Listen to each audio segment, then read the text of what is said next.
Un homme incroyable qui a eu une vie difficile et qui n'a jamais abandonné pour arriver au sommet. Un homme avec un talent lorsqu'il s'agit du foot, un footballeur exceptionnel, un épervier du Togo, un homme qui a réussi à hisser son pays, le Togo, jusqu'à la CAN en 2006, l'une des plus grandes légendes du football africain, le premier et l'unique joueur togolais à avoir reçu le ballon d'or africain et le plus grand joueur de foot togolais. Et je parle bien d'Emmanuel Adebayor, qui est le plus grand joueur de foot du Togo et qui est une légende du football africain, marqué par énormément de tragédies, même si celui-ci, il a eu des victoires, il est poursuivi par les traumas et par les tragédies. Et je vais aussi expliquer pourquoi le Togo ne fait pas partie de la CAN. C'est aussi dû à une tragédie que celui-ci avait malheureusement subie en 2010 lors d'un attentat, lorsque l'équipe du Togo se rendait en Angola, à Cabinda, il s'est passé un attentat. Emmanuel Adebayor naît dans une famille pauvre, mais depuis jeune, il sait qu'il doit se hisser au sommet. Durant sa carrière, il était beaucoup comparé à Nwankwo Kanu, footballeur légendaire nigérian, car celui-ci lui ressemblait et c'était également son héros. Il commence sa carrière à Metz et il fait sensation. En 13 matchs, il avait scoré 34 buts. À seulement 20 ans, il devient le buteur attitré de son club Monaco. Même si tout allait bien en surface, avec les membres de sa famille toxique, ça n'allait pas.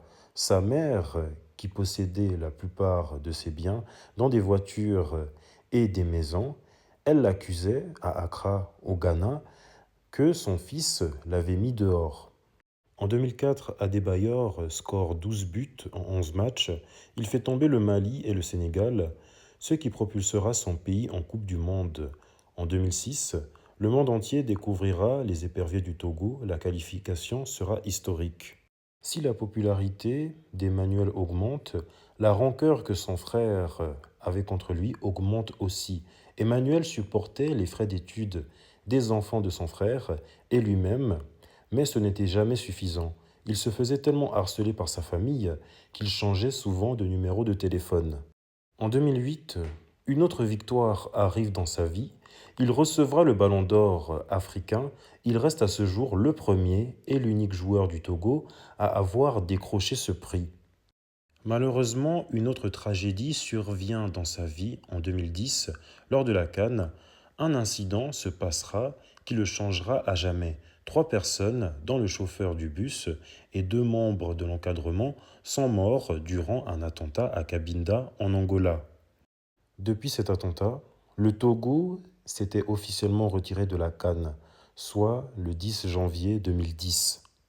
Sa famille, malgré le fait qu'Emmanuel était là pour eux, ils avaient dénoncé à plusieurs reprises la cupidité de celui-ci sur les réseaux sociaux. La frustration que l'un de ses frères ressentait envers lui était si intense qu'il avait écrit une lettre à son président afin de résilier son contrat. À Lomé, lors d'une dispute avec son frère, celui-ci casse une bouteille, blesse son petit frère, Emmanuel, et menace Adebayor, ce qui l'encourage à virer sa famille de son logement. Son frère Peter, qui est juste à gauche sur cette photo, il l'a tellement terrorisé et a été tyrannique avec lui, il meurt en 2013. Néanmoins, ça ne soulage pas Emmanuel. Ça le plonge en dépression car son frère, son grand frère, restera l'un de ses héros et il est comme son jumeau. Après autant de traumas, Adebayor officialise sa fin de carrière professionnelle le 20 mars 2023. Il s'est battu pour arriver au sommet, malgré que sa famille lui mettait des bâtons dans les roues et le stressait énormément. Et c'est ça le souci des familles africaines, c'est que l'enfant qui travaille dur pour arriver jusqu'au sommet, il est obligé d'assurer les autres. Les autres peuvent ne pas travailler, mais ils vont toujours stresser celui qui ramène l'argent.